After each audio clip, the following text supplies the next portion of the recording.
The mahogany dining table fell silent as Mum casually mentioned they'd use my inheritance to fund Brandon's third startup. 30 years of being the responsible daughter shattered in seconds. What hurt most wasn't losing Grandma Eleanor's money, but realising my own parents saw me as nothing but their backup plan. If you've ever felt that punch to the gut moment when family betrays you, you know exactly what I felt that day.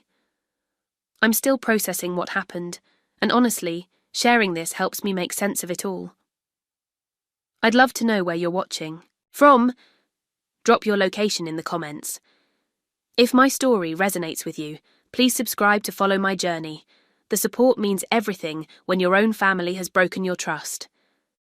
Now let me take you back to before my world turned upside down. My name is Emily Williams. I'm 34 years old, and until 3 months ago I thought I knew exactly who I was in my family. The responsible eldest daughter. The reliable one. The one who put her dreams on hold whenever family needed help. I've worked as an accountant at Mitchell & Associates for the past 12 years. It's not the glamorous career I once dreamed of. I originally wanted to travel as a financial consultant for international businesses, but it's steady work that paid the bills.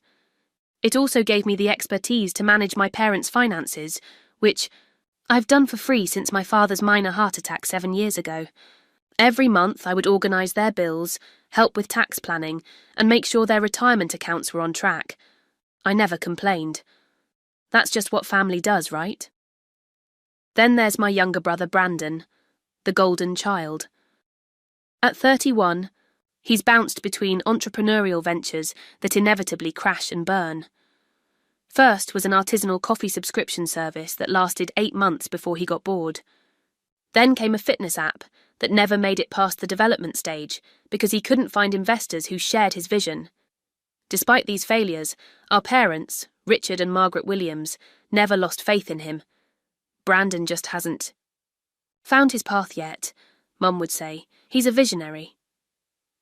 Meanwhile, Dad would clap him on the back and hand over another cheque to tide him over until success inevitably found him. I never resented their support of Brandon. Not really. We all need different things from our parents, and maybe he needed more encouragement than I did. But I'd be lying if I said it didn't sting sometimes, especially when I'd watch them rearrange their finances to accommodate his latest scheme while praising me for being so self-sufficient. My personal life was finally coming together, though. After years of putting relationships second to work and family obligations, I'd met Nathan 2 years ago. He was different. He understood my commitments and supported them without making me feel guilty. 8 months ago he proposed, and we started planning our future together. The centrepiece of that future was buying our first home. That's where Grandma Eleanor's inheritance came in. My grandmother was a remarkable woman. She raised 3 children on her own after my grandfather died young, built a successful real estate business in our small Midwestern town, and still managed to be the most present grandparent anyone could ask for. She and I had a special bond. While she loved all her grandchildren, she would often tell me I reminded her of herself, practical, determined, loyal. "Emily," she'd say during our Sunday afternoon teas in her sunroom, "I've watched you put yourself last for years. You've earned every bit of happiness coming your way." The last time I saw her before her stroke, she'd squeezed my hand and said, "I've made sure you'll be taken care of, sweetheart. When the time comes, you'll have what you need to build your life without worry." It wasn't just about the money. It was her way of saying she saw how hard I worked, how much I sacrificed. It was validation that someone noticed. When Grandma Eleanor passed away 3 months ago, our family was devastated. She was our matriarch, our moral compass. The funeral was beautiful but brutal. I held my mother as she sobbed through the service, organised the reception afterward, and spent weeks helping my parents sort through Grandma's belongings. Meanwhile, Brandon was finding himself on a European trip that our parents insisted he needed to process his grief. The will reading was postponed until Brandon returned.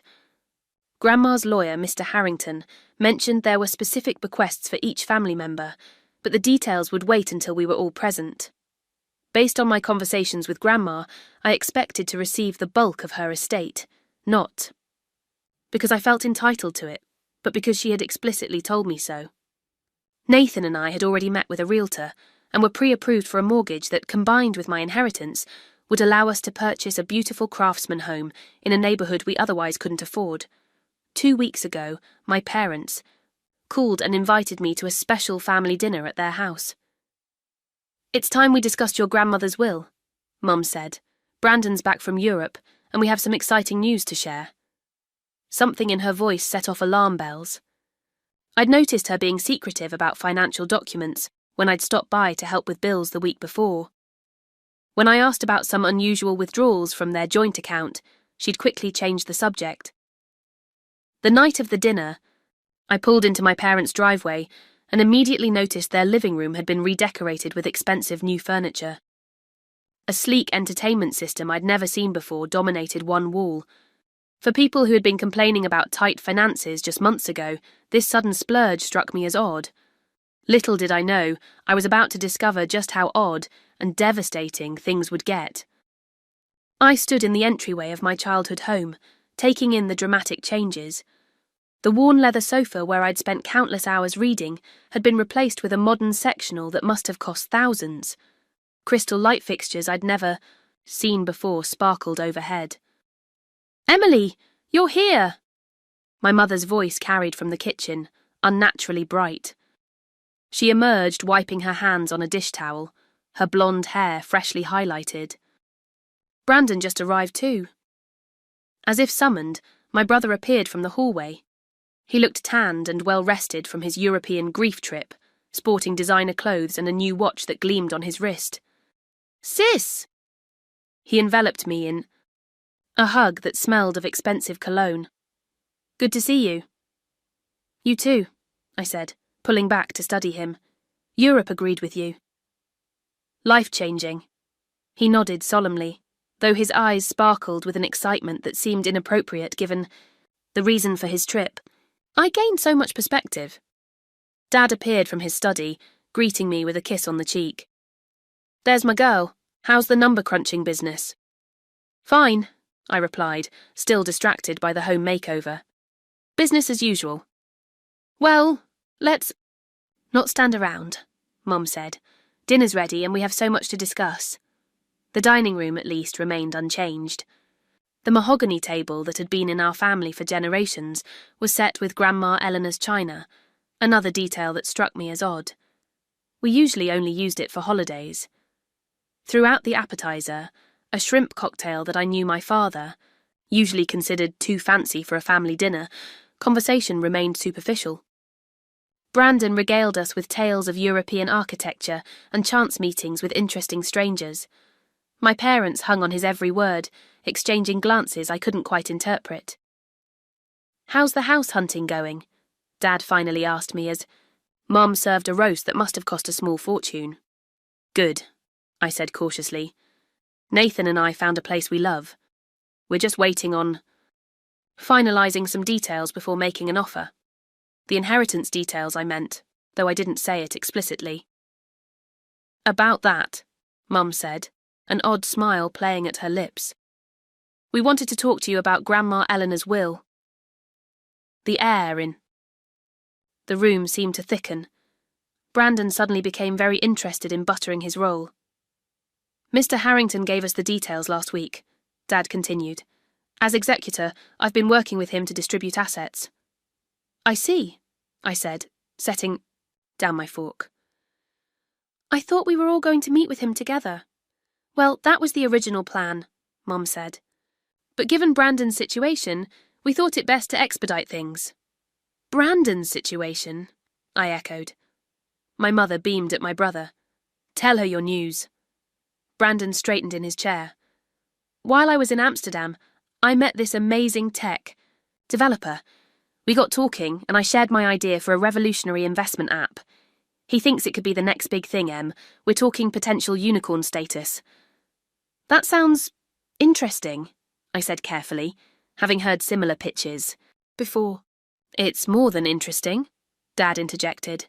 "Brandon's new partner has connections to major venture capitalists, but they need seed money to develop the prototype."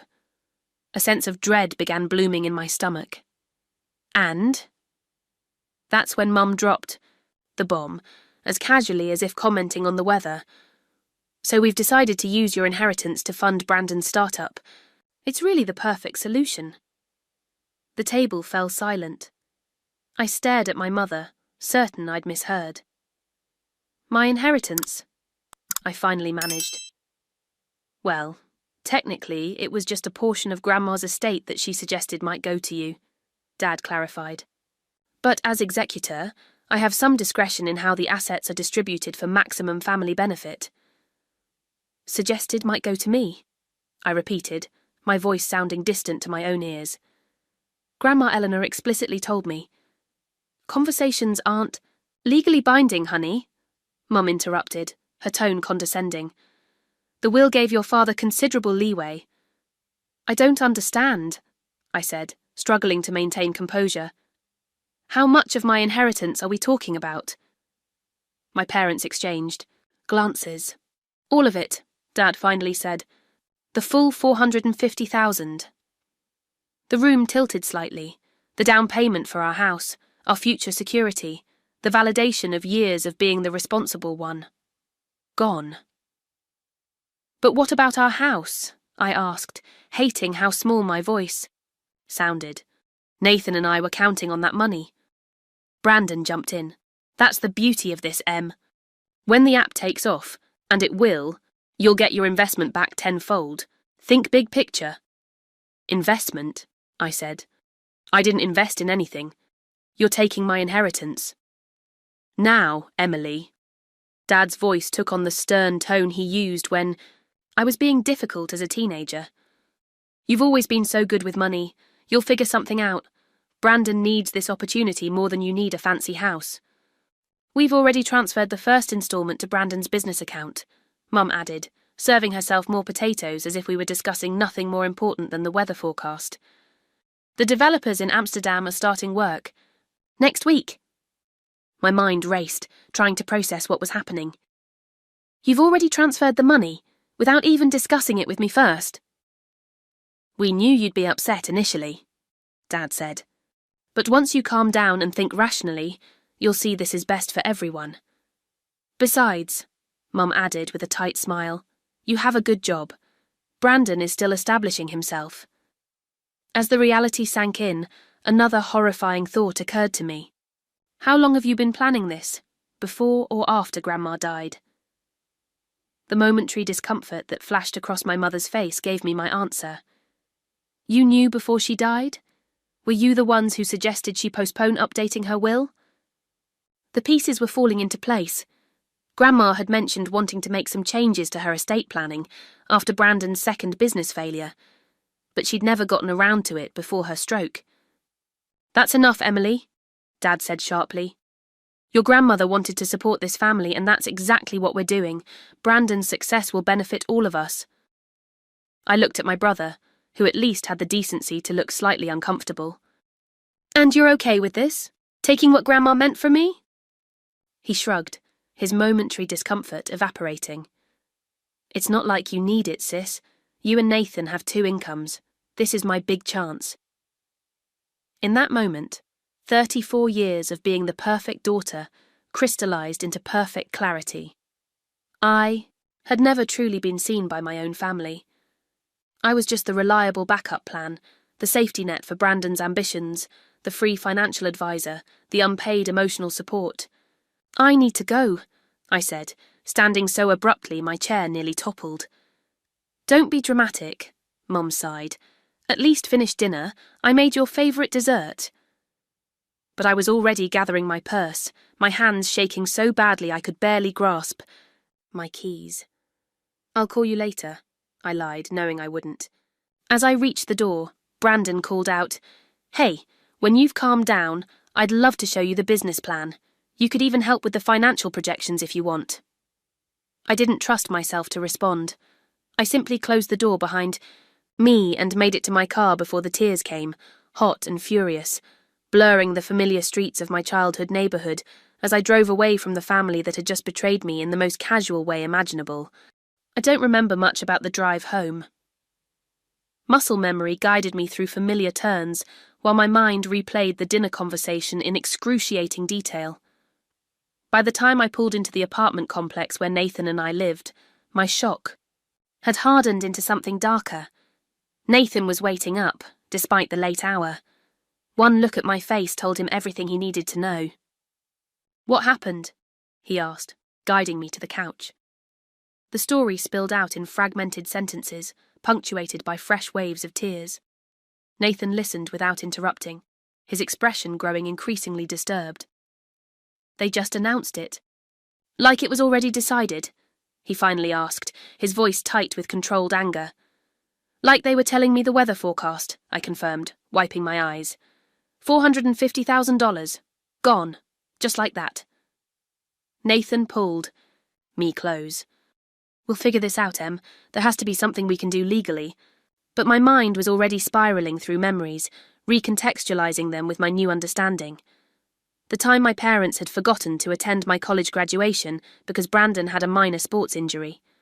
The Christmas when my carefully chosen gifts for everyone sat unopened, while the family fawned over Brandon's last-minute gas station purchases. The way they'd discouraged me from accepting a job offer in Chicago. "We need you close to home, Emily." Only to celebrate Brandon's 6-month finding himself trip to California the very next year. "It's not just about the money," I said, my voice hollow. "It's that they've always seen me as dispensable, useful when they need something, invisible when they don't." "That's their failure," Nathan said firmly, "not yours." My phone buzzed with a text. "Mom, hope you got home safe. Don't forget you promised to help Dad with the tax projections this weekend." No acknowledgement of what had happened, no recognition that anything had changed. The audacity was breathtaking. More messages followed throughout the next day. Dad asking about refinancing options for their vacation property. Brandon sending a "thank you for supporting my dream, sis." Text complete with champagne emojis. Each notification made me physically ill. I cancelled our appointment with the realtor. Janet had been so excited to show us the Craftsman house again, but I couldn't bear to walk through rooms we now had no hope of affording. Nathan suggested we look at less expensive options, but my heart wasn't in it. The dream home represented more than just a place to live. It was meant to be tangible proof that someone in my family valued me. 3 days after, the dinner. I tried reaching out to my father alone, hoping he might be more reasonable without my mother's influence. I met him for coffee at a neutral location, a small cafe downtown. "Dad," I began carefully after we'd exchanged stilted pleasantries. "I need to understand what happened with Grandma's will. She told me specifically that she was leaving her estate to me." He shifted uncomfortably. "Your grandmother said a lot of things, Emily, but what matters is what was legally documented." "And what exactly was documented?" I pressed. "I'd like to see the will." "That's not necessary," he dismissed. "As executor, I've reviewed everything with Mr. Harrington. The distribution is being handled appropriately." "I think I have a right to see it." Dad's expression hardened. "You're overreacting. This is about what's best for the family as a whole. Brandon's business could secure all our futures." "Just like his last 2 ventures?" I couldn't help asking. "That's unfair. He's found the right opportunity now." I tried a different angle. Did Grandma know that her money would go to Brandon's startup? A flicker of something, guilt, crossed his face before he masked it. Eleanor trusted me to make the right decisions. The conversation went nowhere. My father was immovable, alternating between dismissing my concerns and making me feel selfish for even raising them. My attempt to speak with my mother the next day went even worse. "If you really loved your brother, you'd want him to succeed," she said when I confronted her at her favourite lunch spot. "Family supports each other, Emily. I'm disappointed that you're being so self-centred about this." "Self-centred?" I echoed in disbelief. "I've spent my entire life supporting this family. I manage your finances. I organised Grandma's funeral. I'm the one who's always there when anyone needs anything." "And we appreciate that," she said with a patronising smile. "But Brandon needs this chance. You're already established." "I put my life on hold for years to help everyone else get established," I reminded her, fighting to keep my voice steady. Nathan and I were counting on that inheritance to finally start our own life. My mother reached across the table to pat my hand. "Sweetheart, you've always been so practical. You'll find another way to buy a house. But opportunities like Brandon's don't come along every day." I pulled my hand away. "Did they come along when he was in Amsterdam, or before Grandma even died? How long have you been planning to redirect my inheritance?" Her silence was answer enough. That evening I received a text from Brandon that pushed me over the edge. "Hey sis, just sent you the executive summary of our business plan. Could you look it over and give feedback? Your financial expertise would be super valuable." I read through the attached document with growing disbelief. His revolutionary investment app was essentially identical to dozens already on the market. The projections were wildly unrealistic. The entire plan reeked of the same half-baked enthusiasm as his previous ventures. But what truly broke me was realizing that even now, after taking my inheritance, my family still expected me to donate my time and expertise to support Brandon's dream. They weren't just taking my money, they were taking my dignity. That night, unable to sleep, I found myself pulling out the small wooden box where I kept mementos from Grandma Eleanor. Among birthday cards and pressed flowers from her garden, I found a letter she'd written me 5 years ago, after I'd helped her navigate a complicated tax situation. "My dearest Emily," it read, "your help today reminded me yet again what a capable, caring woman you've become. I want you to know that I see how much you give to this family, often at your own expense. Rest assured that when the time comes, you will be taken care of. I've made provisions to ensure you can finally put yourself first. All my love, Grandma." The letter crumpled in my shaking hands. I suddenly remembered something else. Grandma, mentioning that she'd updated her will after Brandon's coffee subscription business failed. "I've made some changes to protect everyone's interests," she'd said cryptically. What had happened to that updated will? And why had my parents been so eager to handle everything without me present? A suspicion began forming in my mind. What if there was more to this situation than I knew? What if my parents hadn't just redirected my inheritance, but had actively interfered with Grandma's wishes? I needed to find out the truth. And for the first time in my life, I wasn't going to play the role of the understanding, accommodating daughter. It was time to stand up for myself, even if it meant standing against my own family. The realization that my parents might have actively interfered with Grandma Eleanor's wishes transformed my grief into something more focused: determination. As an accountant, I dealt in verifiable facts and paper trails. If there was evidence of manipulation, I would find it. I started with what I knew best: finances. For years, I'd managed my parents' accounts, filing their taxes and organising their records.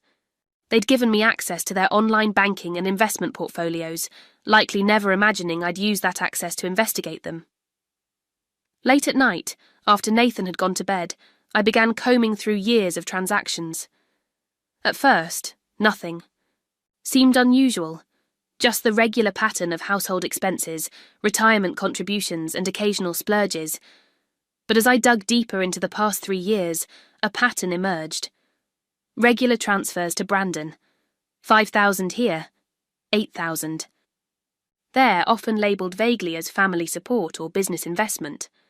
The amounts had increased dramatically in the months before Grandma Eleanor's death. My parents had been financially supporting Brandon to a degree they'd never disclosed to me, despite my role as their financial advisor. Ever found yourself looking at evidence that completely reshapes your understanding of your past? It's disorienting. All those times my parents had claimed they couldn't help me with graduate school because money was tight, or suggested I take on extra accounting, clients to afford a better apartment. They'd had the resources. They'd just chosen to direct them elsewhere. I need to pause here and acknowledge how much your support means while sharing this painful journey. If you've experienced family betrayal, you know the isolation that follows. Drop a heart in the comments if you've ever discovered family secrets that changed everything. It helps to know we're not alone. Now, back to unravelling what my parents had been hiding. More disturbing were the transactions I found from the period immediately after Grandma's stroke.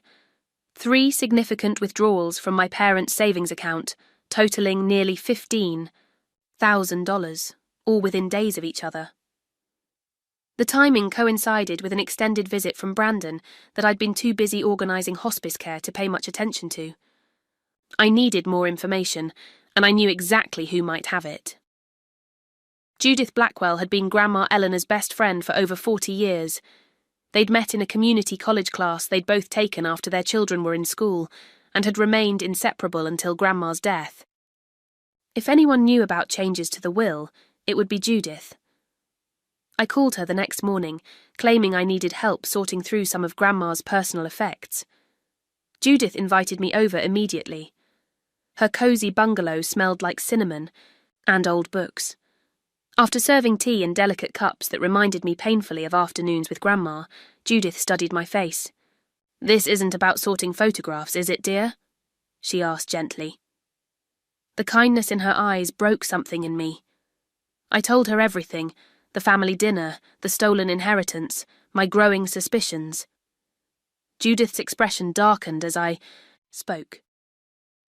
When I finished, she set down her teacup with a decisive click. "I was afraid of something like this," she said. "Eleanor was very clear about her intentions for you." "You knew about the will?" I asked. "Not just knew about it. I witnessed it," Judith confirmed. "About 8 months before her stroke, after that gambling incident with Brandon." I nearly spilled my tea. "Gambling incident?" Judith's eyes widened. "You don't know. Oh dear. Eleanor wanted to protect the family from embarrassment, but I assumed you at least knew." The story Judith told next confirmed my worst fears and added new ones. Brandon had developed a gambling problem during his entrepreneurial phase. What my parents had described as business failures were actually gambling debts disguised as startup costs. Grandma Eleanor had discovered this when Brandon had come to her directly, asking for $50,000 to save his business from aggressive investors. "Eleanor wasn't born yesterday," Judith said. "She hired a private investigator who uncovered the truth. Brandon had lost everything to online poker and sports betting. The investors were actually loan sharks." My hands trembled around my teacup. And my parents, did they know? They denied it at first, but Eleanor confronted them with evidence. They admitted they'd been covering for him for years. That's when she changed her will. She left specific instructions that her estate would go primarily to you, with strict conditions on any money Brandon might receive, namely, completion of a gambling addiction program. "Do you know who has a copy of this will?" I asked, my mind racing. "Eleanor's personal attorney, James Foster, not the family lawyer your father uses." Judith rose and retrieved a business card from a drawer. She kept Mr. Harrington for family matters, but used James for her personal affairs. "I'm surprised he hasn't contacted you." I wasn't. If my parents had accessed Grandma's papers first, they could have intercepted any communications. Leaving Judith's, I drove straight to a storage facility across town. After Grandma's death, I'd carefully packed her personal papers and mementos, intending to sort through them when I felt emotionally ready. My parents had been surprisingly eager to have these boxes out of their house and into storage. Now I understood why. For 3 hours, I methodically went through every folder, every envelope.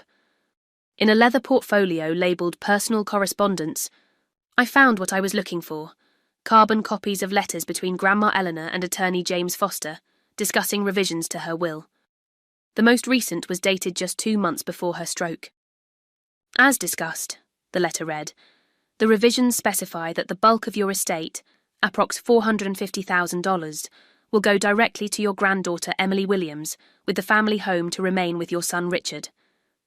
The trust for your grandson Brandon will be contingent upon his completion of the treatment program we discussed, with disbursements managed by the trustee, Emily Williams, rather than his parents."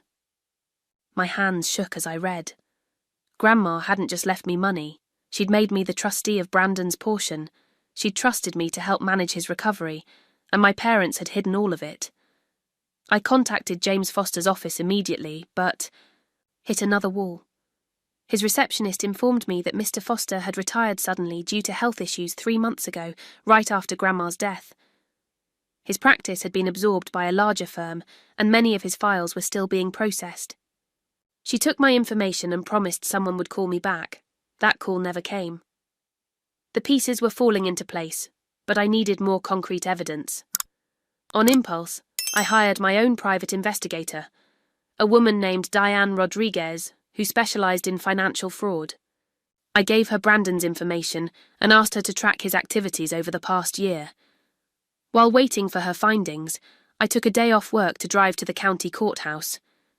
Public records couldn't tell me everything, but they could tell me something. What I discovered sent chills down my spine. My parents had remortgaged their home, the home that had been paid off for 15 years, 2 months before Grandma Eleanor died. They'd taken out a loan for $200,000. Property records also showed they'd put their vacation cabin up for sale around the same time, though it had yet to sell. They were liquidating assets before Grandma even died. Preparing. 3 days later, Diane Rodriguez called with her report.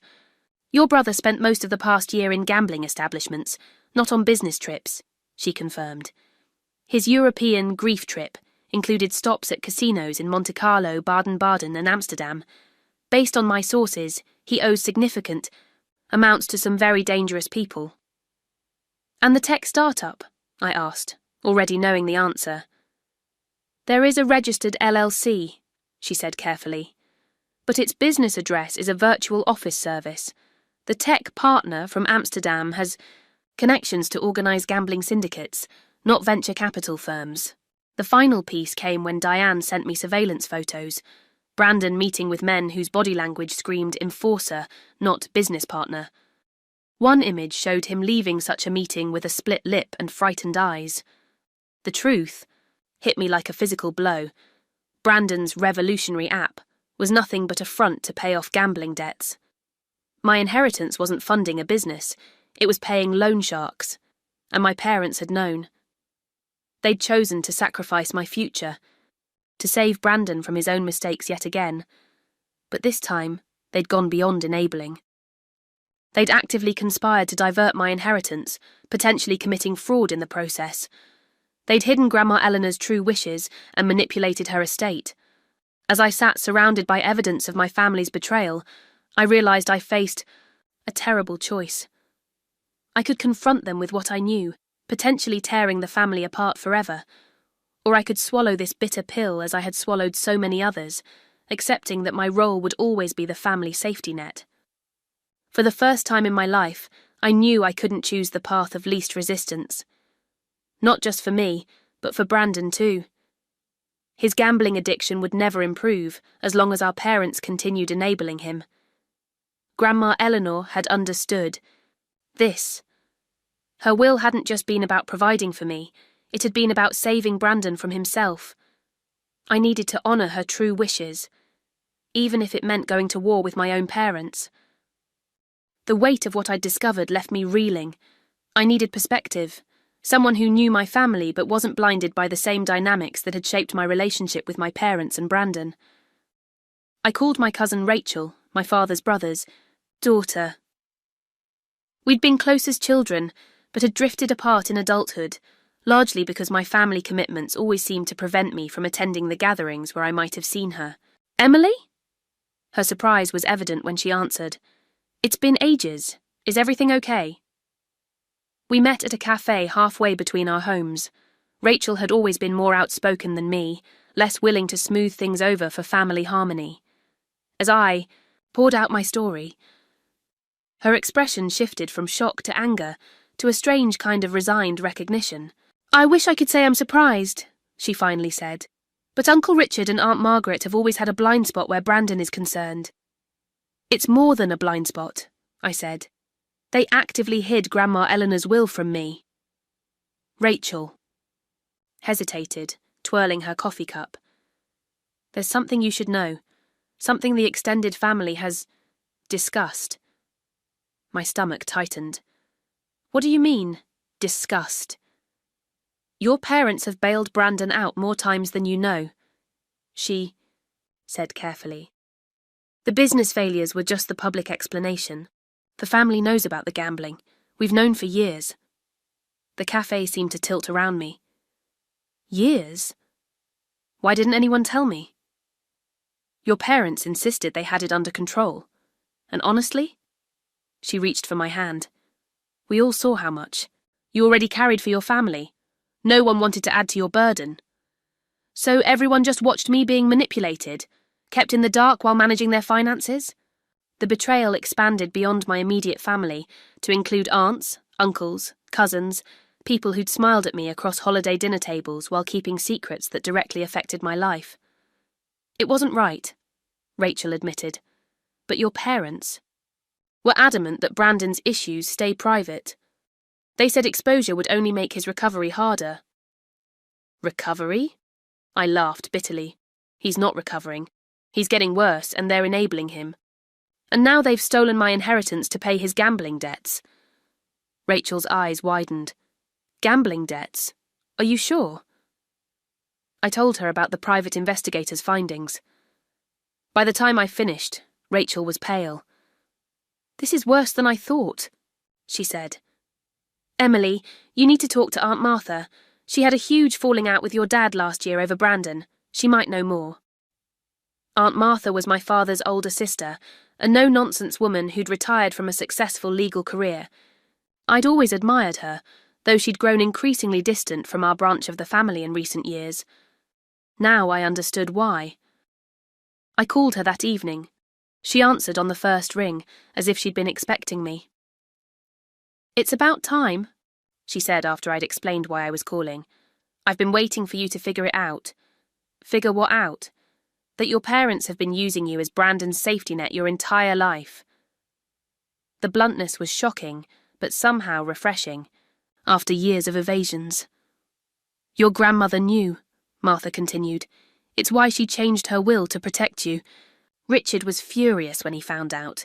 He expected Eleanor's money to go into the family pot, which we all know means Brandon's gambling recovery fund. Did you know about the gambling? I asked. I confronted Richard about it 2 Christmases ago when Brandon showed up with a broken finger he claimed was from a skiing accident. I recognised an enforcer's work when I saw it. Martha's voice hardened. Your father told me to mind my own business. I told him enabling an addict was destroying 2 children, not just 1. 2 children? I echoed. You and Brandon, she clarified. You've been sacrificed on the altar. Of his addiction as surely as he has. You're just collateral damage. The validation of hearing someone else name what had happened to me was overwhelming. For years, I'd sensed something was wrong, but had dismissed my own feelings as selfish. Or petty. I've saved every email, Martha was saying. Every text where Richard asked for money for Brandon's business, that I knew was going to bookies. I refused to participate in the enabling, which is why I'm now the family pariah. I need your help, I said, surprising myself with my directness. I want to contest what they've done with Grandma's will. You'll have my full support, Martha said without hesitation, and my testimony if needed. Eleanor would be heartbroken to see her wishes disregarded this way. With Martha's encouragement, I reached out to others.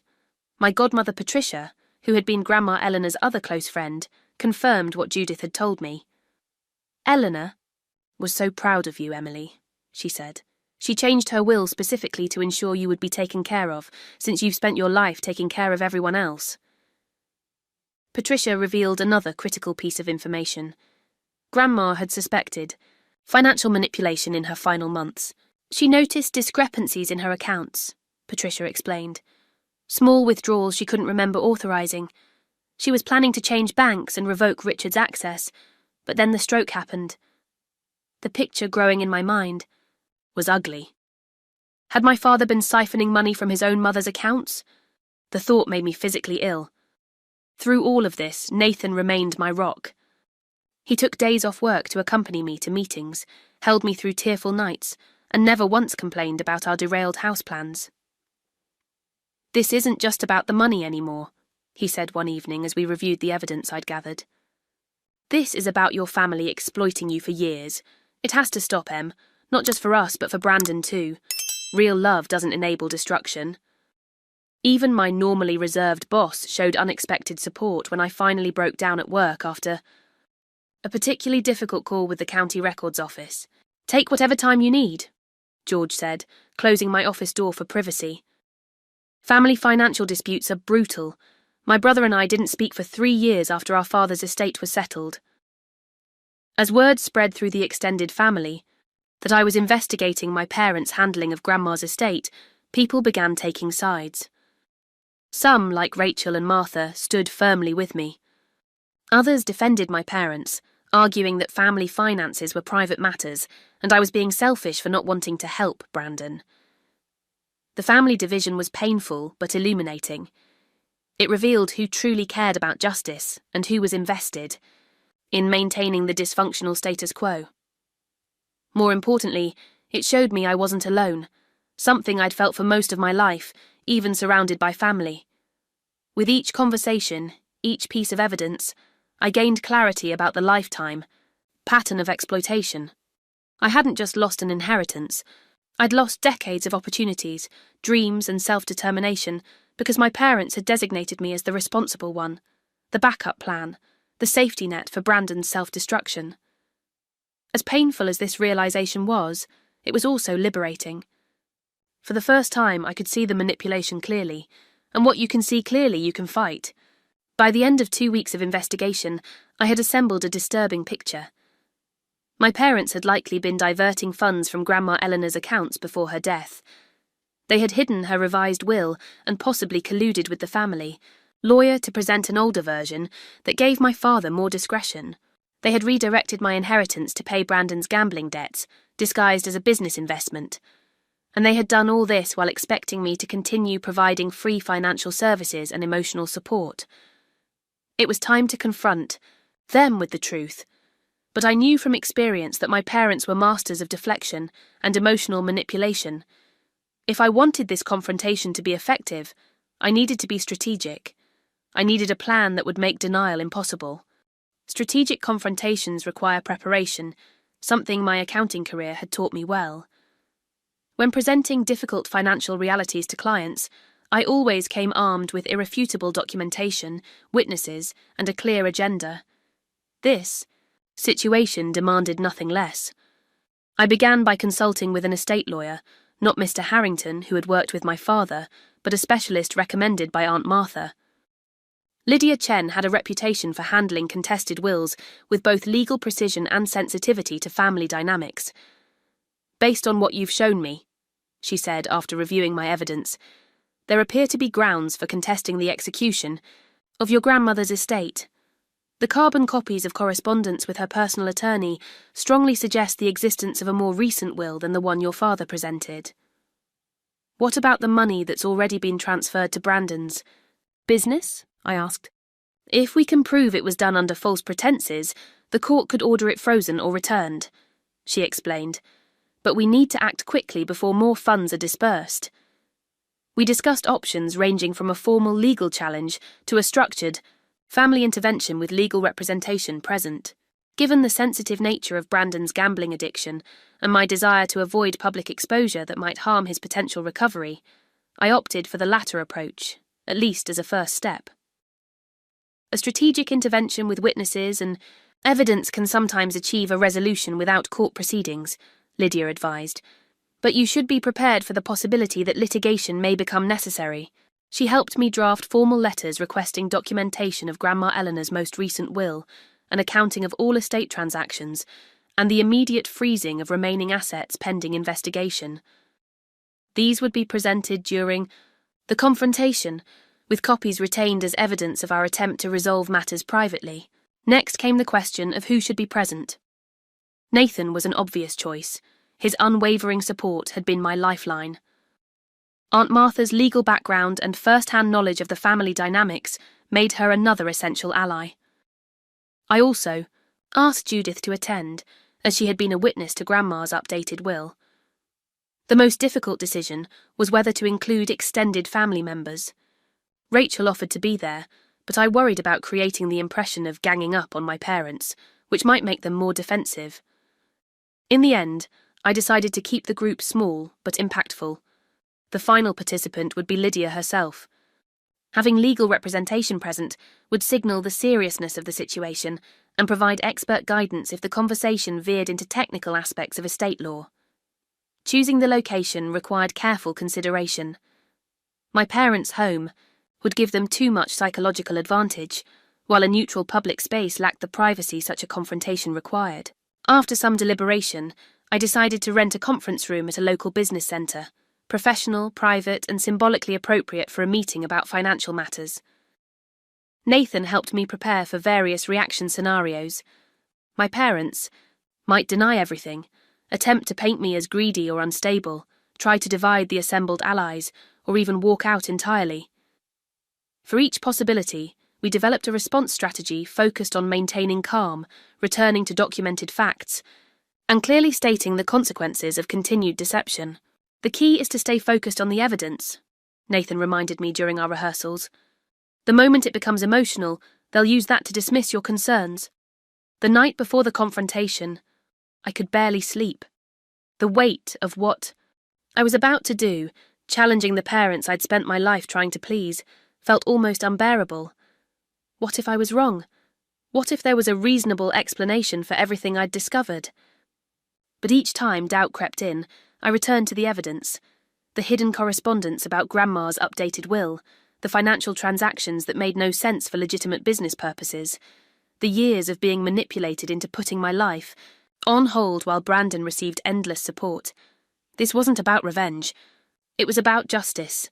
For me, for Grandma Eleanor's wishes, and even for Brandon, who would never recover while enabled by our parents. Morning arrived with a strange calm. I dressed carefully in my most professional outfit, a charcoal suit, I usually reserved for presenting to major clients. Nathan made breakfast, though neither of us ate much. Aunt Martha called to check in, her voice steady and reassuring. "Remember, you're not just doing this for yourself," she said. "Eleanor trusted you to execute her true wishes. You're honouring her as much as standing up for yourself." As I gathered my documentation, organised in labelled folders with supporting evidence highlighted and tabbed, my phone buzzed with a text from my private investigator, Diane. "Urgent new information," it read. "Calling now." The timing couldn't have been worse, but something told me this couldn't wait. I answered immediately. "I've been monitoring your brother's movements as requested," Diane said without preamble. "He just met with the same individuals from the previous surveillance. Based on body language and the visible exchange of documents, I believe he's received another significant loan using the business investment as collateral." My heart sank. "You mean he's taking even more money from loan sharks?" "That's my assessment," she confirmed. "And one more thing. Your parents were present at this meeting. They arrived separately, but were clearly part of the discussion." The final piece clicked into place. My parents weren't just enabling Brandon's addiction, they were actively participating in the dangerous financial manoeuvres to sustain it. The situation was even worse than I'd imagined. "I'm sending you photos now," Diane continued. "They're time-stamped and geotagged. I thought you should have them before your meeting today." Within minutes, the images appeared in my email. Brandon. Looking tense but relieved, my father shaking hands with a hard-faced man in an expensive suit, my mother clutching her purse with white knuckles. The photos were clear, undeniable evidence of their involvement. I added them to my documentation and took a deep breath. Any lingering doubts evaporated. This confrontation wasn't just necessary, it was urgent. My family was spiralling into dangerous territory, and I might be the only one who could stop them. "Ready?" Nathan asked, keys in hand. I nodded, gathering the last of my evidence. As ready as I'll ever be. As we drove to the business centre, where I would finally confront my parents with the truth, I felt a strange mixture of dread and determination. Years of being the family peacekeeper had not prepared me for this moment, but perhaps they had prepared me for what would come after, rebuilding a relationship with my family based on truth rather than manipulation, or finding the strength to walk away if that proved impossible. Either way, I knew that after today nothing would ever be the same. The conference room I'd rented was deliberately impersonal. Beige walls, a long polished table, ergonomic chairs. nothing to distract from the conversation ahead.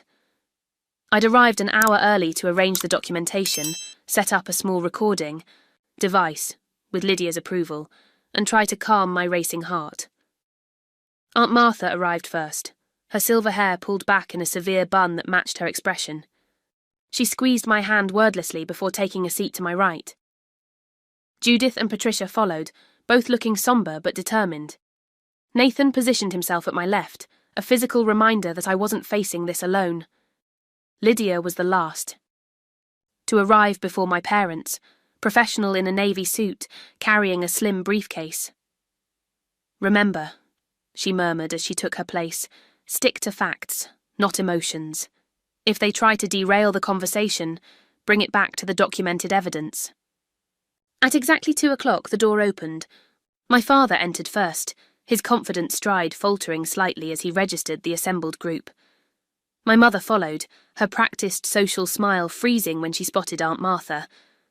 "What is this?" Dad demanded, remaining standing. "Emily, you said this was about resolving the inheritance issue." "It is," I said, gesturing to the empty chairs across the table. "Please sit down. We have a lot to discuss." "Who's this?" Mum asked, eyeing Lydia suspiciously. "Lydia Chen, estate attorney," she replied, offering a business card. "I'm here at Emily's request to help facilitate this discussion." "You brought a lawyer?" Dad's voice rose. "This is a family matter."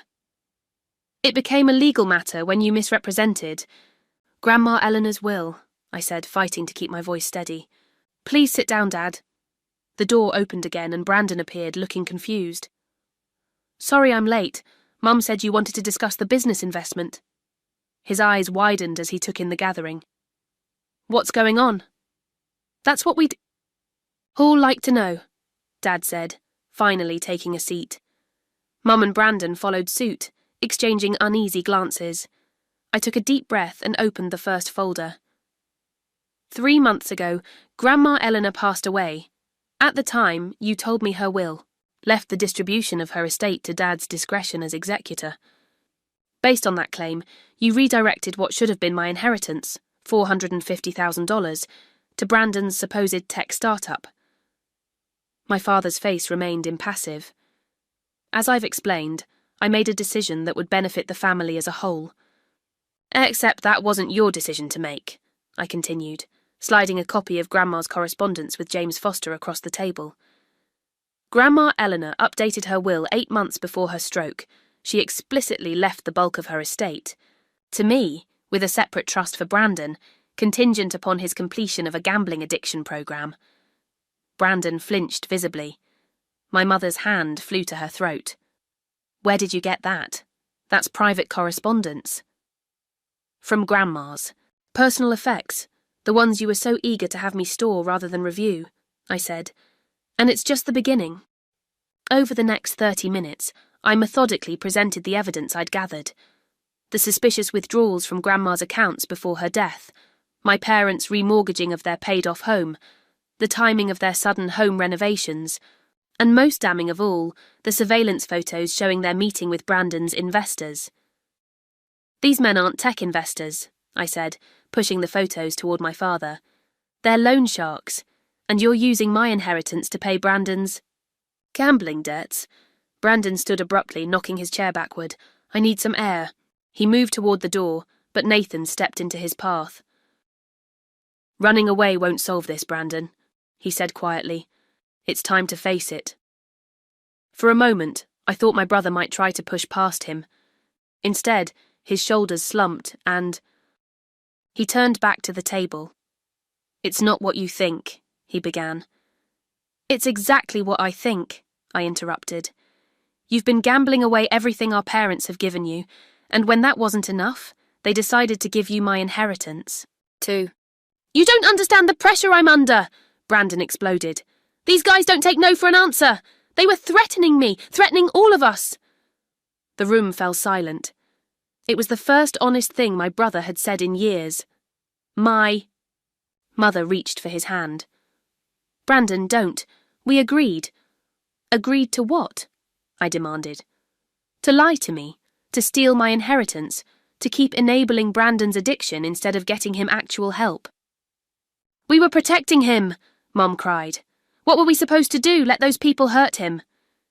"You were supposed to get him professional help," Aunt Martha interjected, "not mortgage your future, and Emily's, to pay off loan sharks." My father, who had remained ominously quiet, finally spoke. "You have no idea what we've been dealing with," he said, his voice dangerously low. "Years of trying to keep this family together, to protect our son. At my expense," I finished for him. "Every time. And what about protecting Grandma Eleanor's wishes? What about honouring what she wanted for me after years of watching you favour Brandon? Your grandmother didn't understand the situation," Dad insisted. "She was being manipulated by outside influences." He glared at Judith and Patricia. "Eleanor knew exactly what was happening," Patricia said firmly. "She changed her will to protect Emily from exactly this scenario. And to ensure Brandon would get help," Judith added. "Real help, not another bailout." Brandon's face crumpled. "Is that true? Grandma knew about the gambling." "She hired a private investigator," I told him. "She knew everything, and she still loved you, Brandon. She set up a trust that would help you recover, not enable you to sink deeper. A trust that you would control," Dad said bitterly, "giving you power over your brother's future." "Making me responsible for his recovery," I corrected. "Again. But at least this time it would have been my choice, with boundaries and conditions." Lydia, who had been taking notes, looked up. "Mr. and Mrs. Williams, I need to be very clear about the legal implications here. If what Emily has presented is accurate, and the documentation is compelling, you could be facing charges of fraud, undue influence, and misappropriation of estate assets." My mother paled. "You wouldn't. We're your parents, Emily." "Parents? Who stole from me?" I said, my voice breaking. "Who've been using me as Brandon's safety net my entire life, who convinced me to put my dreams on hold while doing everything possible to enable his self-destruction. That's not fair," Dad protested. "We love both our children." "Differently," I finished. "You love us differently. I've always been the responsible one, the one who would understand, the one who would sacrifice. Brandon's been the one who needs help, who deserves second chances, who can't be held accountable." Brandon, to my surprise, didn't deny it. "She's right," he said quietly.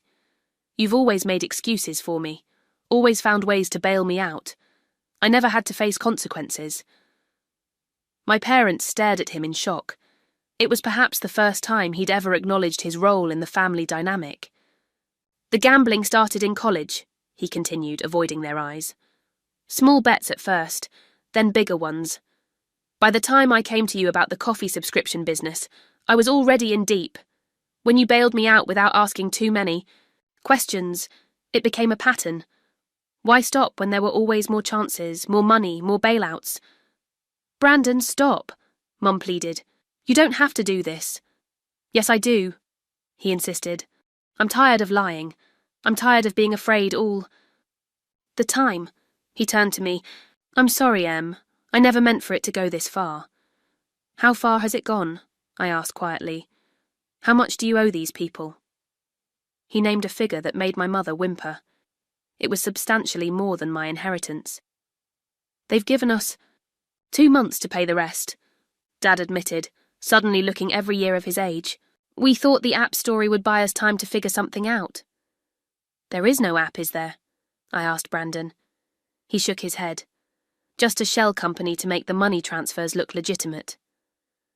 The truth hung in the room like a physical presence. My family had been living a lie for years, and I'd been the last to know. "So what happens now?" Dad asked, looking between me and Lydia. "Are you going to press charges, destroy what's left of this family?" The question brought me to the crux of my dilemma. I could pursue legal action, potentially recovering my inheritance but fracturing the family permanently. Or I could find another way forward, one that addressed the real issues rather than just the financial consequences. "That depends," I said carefully, "on whether you're finally ready to deal with the actual problem instead of just its symptoms." What do you mean? Mum asked. I mean Brandon needs real help for his gambling addiction. Professional help, not family enablement. I mean you both need to acknowledge how you've manipulated me and my life to serve as Brandon's safety net. And I mean we all need to start being honest about what this family dynamic has done to each of us. I slid a document across the table, not a legal complaint, but a proposal. This outlines what I believe needs to happen, I explained. Brandon enters a residential treatment program for gambling addiction. You attend family therapy to address the enabling patterns. I receive a promissory note for the inheritance amount, secured by your assets. And most importantly, we all commit to rebuilding this family on a foundation of honesty rather than manipulation. My parents exchanged glances, a silent communication I couldn't interpret. And if we agree? Dad finally asked. Then we handle this privately, as a family, I said. No legal action, no public exposure that could harm Brandon's eventual recovery. And if we don't? Mum challenged, a flash of her usual defiance returning. Lydia answered for me. Then Ms. Williams proceeds with a formal contest of the will execution, which would involve court proceedings and potential criminal charges. The room fell silent as my parents considered their options. Brandon stared at his hands while Aunt Martha watched my father with undisguised contempt. Nathan's hand found mine under the table, a silent gesture of support. After what felt like an eternity, my father spoke. We need time to discuss this. You have until tomorrow, I said, standing to signal the end of the meeting. I've spent years giving this family everything I had. I won't wait any longer for honesty in return. As everyone gathered their belongings, Brandon approached me hesitantly. For what it's worth, he said in a low voice. I am sorry, Em. Not just about the money. About everything. It was the first genuine apology I'd ever received from my brother. It wasn't enough to heal the wounds of years of betrayal, but it was a start. As I watched my family file out of the conference room, my parents looking shaken, Brandon subdued, I realised we had reached a turning point. Whatever happened next, the old patterns had been irrevocably broken. The truth, painful as it was, had finally been spoken aloud. Whether that truth would destroy my family or finally allow it to heal remained to be seen. The 24 hours following the confrontation were among the longest of my life. Nathan and I barely slept, discussing potential outcomes and what each would mean for our future. By morning, I'd resigned myself to the likelihood of a protracted, legal battle. My parents had spent decades protecting Brandon at my expense. I didn't expect them to change overnight. So when my phone rang at exactly noon, the deadline I'd given them, I was prepared for defiance, not capitulation. We need to talk, my father said, his voice uncharacteristically subdued. Not over the phone. Can you come to the house? Just you. I hesitated, wary of being manipulated without my support system. I'm bringing Nathan. Dad sighed. Fine, but no lawyers this time. This needs to be family. 2 hours later, Nathan and I pulled into my parents' driveway. The ostentatious new furniture that had decorated their living room just weeks ago was gone, replaced by their old, well-worn pieces. It was the first sign that something significant had changed. My parents and Brandon were waiting in the living room, arranged like actors before a difficult scene. Mum's eyes were red-rimmed, Dad looked haggard, and Brandon looked almost unrecognisable. The cocky facade had vanished, replaced by something raw and vulnerable. Thank you for coming, Dad began formally. We've been talking a lot since yesterday. There are things you need to know. What followed was a confession that altered my understanding of our family in ways I never could have anticipated. Brandon's gambling addiction is real, Dad said. But it's not the whole story. The truth is your mother and I have been in financial trouble for years. Mum nodded, staring at her clasped hands. The business hasn't been profitable since the recession.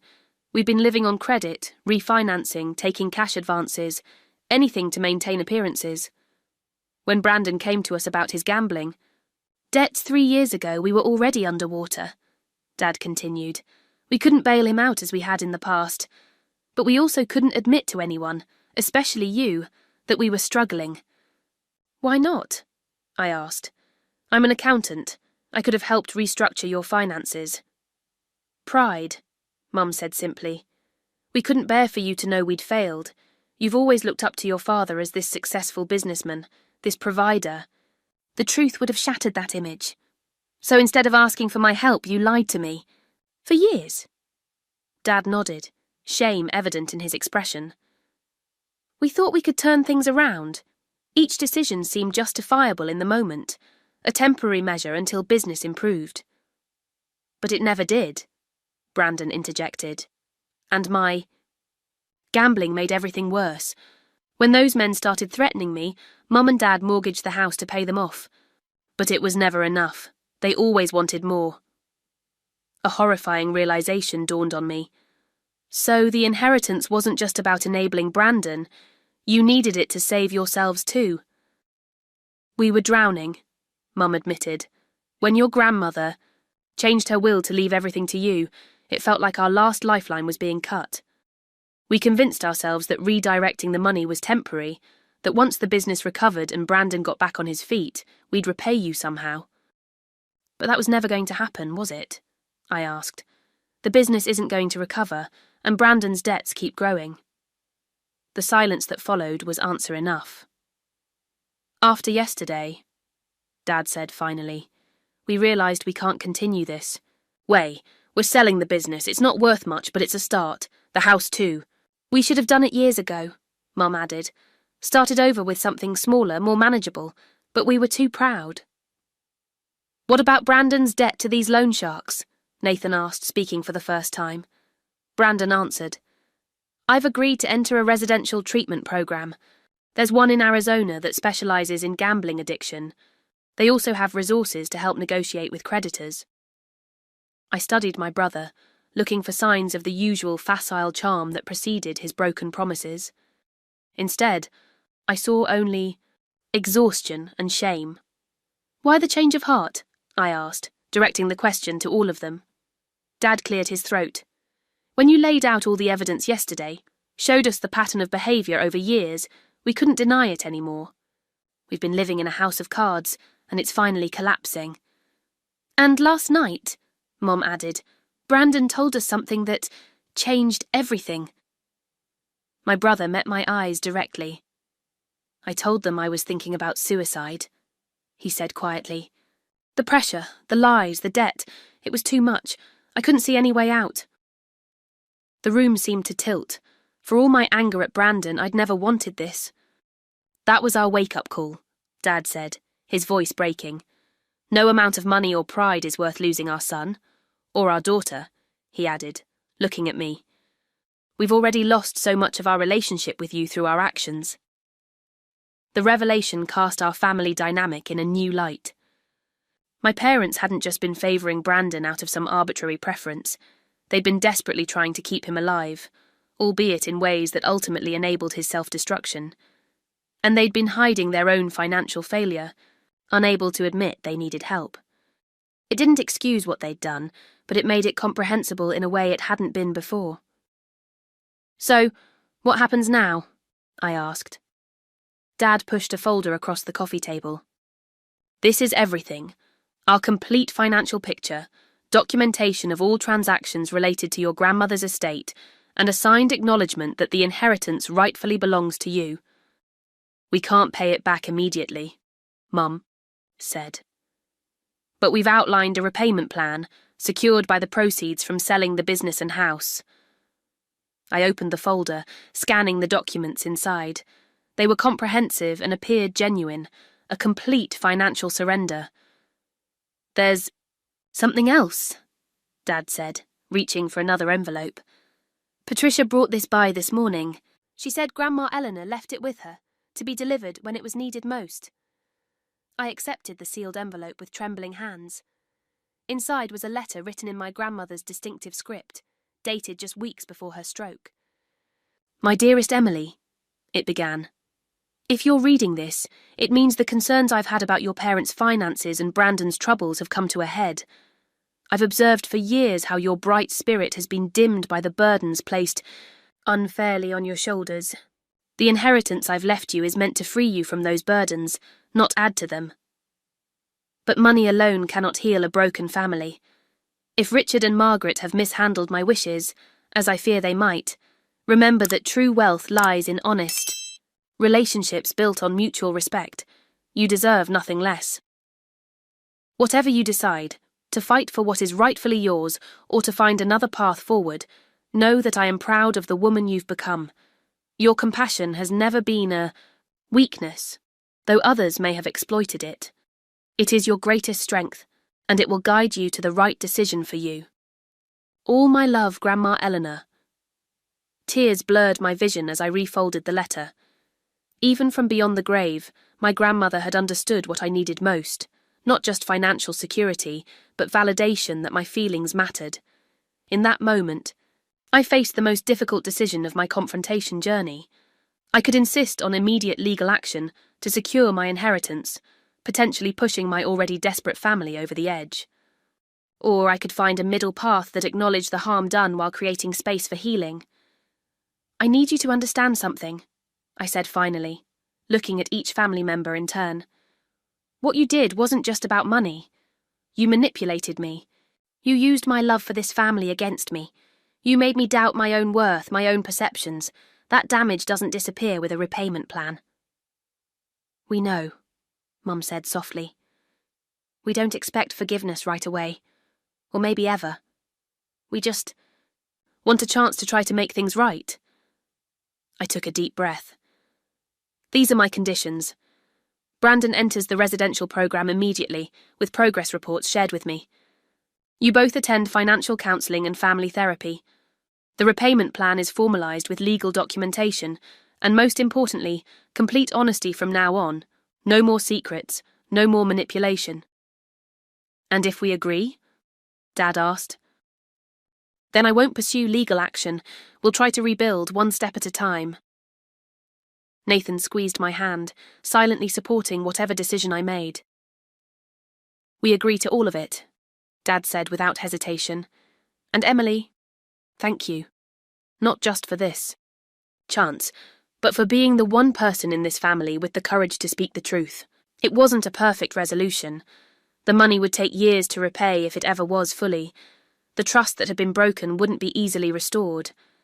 But as we worked through the practical details of the agreement, I felt something I hadn't expected: hope.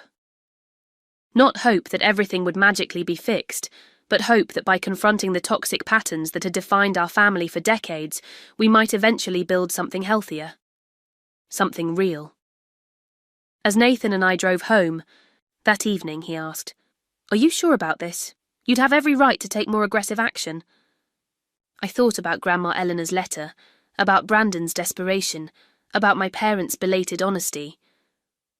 "I'm not doing this for them," I said finally. "I'm doing it for me. Living with anger and resentment would just be another way they control my life. This way, I set the terms. I decide what role they play in my future." For the first time since that devastating family dinner, I felt like I was truly in control of my own story. Whatever happened next, whether my family lived up to their promises or not, I had reclaimed my power by speaking my truth and establishing boundaries that respected my worth. It wasn't the resolution I'd expected, but perhaps it was the one I needed. 6 months can change everything or nothing at all. In my case, it transformed landscapes I'd thought were permanent features of my life. The most obvious change was professional. 2 months after the confrontation, I was called into George's office expecting the worst. My personal drama had affected my work, despite my best efforts to compartmentalise. Instead, he offered me a promotion. "The way you handled your family's financial crisis showed exactly the skills we need in a senior manager," he explained. "Strategic thinking under pressure, clear documentation, the ability to navigate complex emotional terrain while still focusing on financial realities. Not everyone can do that." The irony wasn't lost on me. The very situation that had nearly broken me personally had advanced me professionally. The salary increase wouldn't replace my inheritance overnight, but it was a significant step toward financial independence. Nathan and I adjusted our house plans. Instead of the craftsman dream home, we purchased a smaller starter house that needed work but had good bones, rather like our relationship after weathering this storm. On weekends, we stripped wallpaper and refinished floors, building our future with our own hands. The most profound changes, however, were in my family relationships. Brandon completed the 90-day residential program in Arizona and transitioned to outpatient treatment. During family weekend at the facility, he shared insights that left me stunned. "I was jealous of you," he admitted during a supervised session. "You always seemed so capable, so certain of your path. I felt like I was constantly trying to prove my worth by taking bigger risks, making bigger statements. I was jealous of you too," I confessed. "Everyone's eyes lit up when you walked into a room. You got endless chances while I had to be perfect, just to be noticed." These honest conversations, painful but necessary, continued as Brandon worked his program. The gambling wasn't gone. Addiction doesn't disappear in 6 months. But he was facing it directly now, without the safety net of enablement. My parents sold their business to a competitor and downsized to a modest condo. The transition was harder, for them than anyone.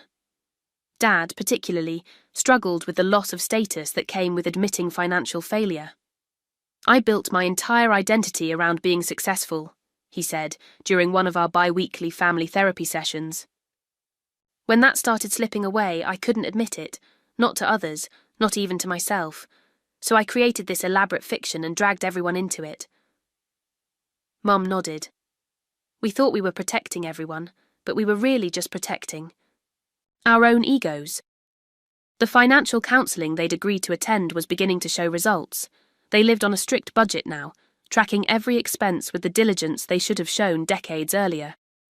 The repayment plan for my inheritance was formalised in legal documents, with modest monthly payments that would increase as their situation stabilised. I harboured no illusions that I'd see the full amount any time soon, if ever. The money mattered less to me now than the acknowledgement of what had happened and the commitment to change. Our first holiday gathering after the confrontation was awkward, but healing. Hosted at our new home rather than my parents' house, a symbolic shift in family power dynamics, it featured simple food, modest gifts, and conversations that sometimes lapsed into uncomfortable silence. But there were also moments of genuine connection, like when Brandon helped me wash dishes and quietly thanked me for not giving up on him when you had every right to. The extended family adjusted to our new reality with varying degrees of acceptance. Aunt Martha became a regular visitor, her blunt assessments of our progress both challenging and refreshing. Cousin Rachel and I rebuilt our relationship, free from the family secrets that had created distance between us. Not everyone approved of my decision to work toward reconciliation rather than legal action. Some relatives thought I was being too forgiving, setting myself up for future exploitation. Others felt I was being too harsh, imposing too many conditions on family relationships that should be unconditional. But I'd learned that healthy love has boundaries, and I was finally establishing mine. The most unexpected development came 3 months after our confrontation. My godmother, Patricia, Grandma Eleanor's dear friend, passed away suddenly from a heart attack. To my shock, she had left me her entire estate, a modest but significant sum that almost perfectly matched what my original inheritance would have been. "She always said you reminded her of Eleanor at her best," Judith told me at the memorial service. "Strong, compassionate, but finally learning to value yourself." The inheritance felt like cosmic justice, not a replacement for what my family had taken, but a reminder that sometimes the universe balances its books in unexpected ways. I used a portion to establish an emergency fund that would ensure Nathan and I would never be financially vulnerable again. The rest I set aside, unsure yet how best to honour Patricia's and Grandma Eleanor's legacies. As spring arrived, bringing new life to the garden Nathan and I had planted around our modest home, I found myself reflecting on what family truly means. Blood connections had always been paramount in the Williams household, family loyalty above all else, even when that loyalty enabled destruction. But true family, I'd come to realise, is built on mutual respect and honesty. Sometimes blood relatives earn that designation. Sometimes, like Nathan and his supportive parents, or Aunt Martha with her unflinching honesty, or even my new colleagues who had rallied around me during my crisis. Family is found, rather than born. One sunny afternoon, as I sat on our new porch, reviewing a business proposal, an idea began to take shape. All these years of managing finances, of watching the damage that financial secrecy and manipulation could cause, there was wisdom there that might help others.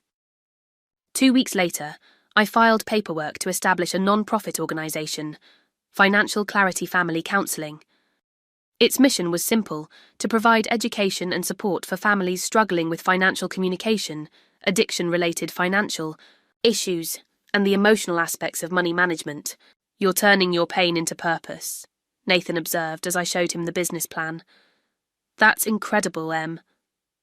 "It feels right," I said.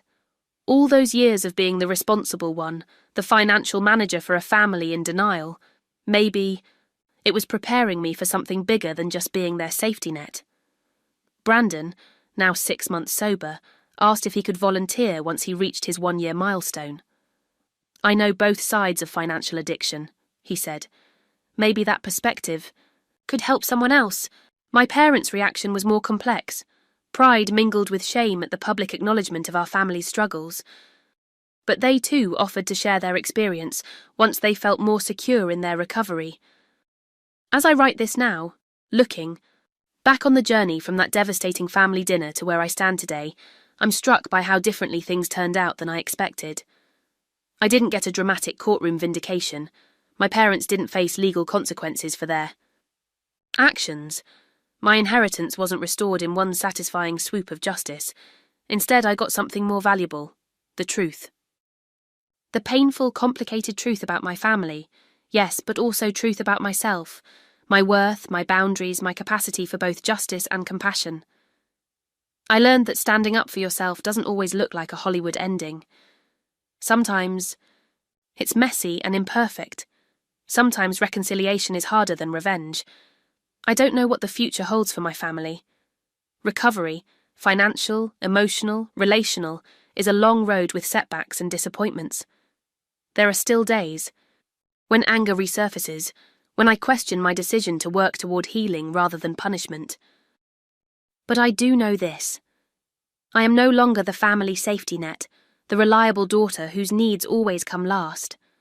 I am Emily Williams, a woman who found her voice, established her boundaries, and built a life on her own terms. And that, more than any inheritance, is the legacy I choose to carry forward. Have you ever had to confront difficult truths in your family? Did you choose healing or distance, forgiveness or accountability? I'd love to know your stories in the comments below. This journey has taught me that sharing our experiences, even the painful ones, helps others feel less alone in their struggles. If my story resonated with you, please subscribe to hear more reflections on family dynamics, financial honesty, and the courage to speak truth to those we love. Leave a like if you believe in the power of setting healthy boundaries, even with family. And share this video with someone who might need to hear that they're not alone in navigating complicated family relationships. Thank you for witnessing my story. Remember, true family, whether blood or chosen, is built on respect, honesty, and love that sees us clearly, without conditions or manipulation.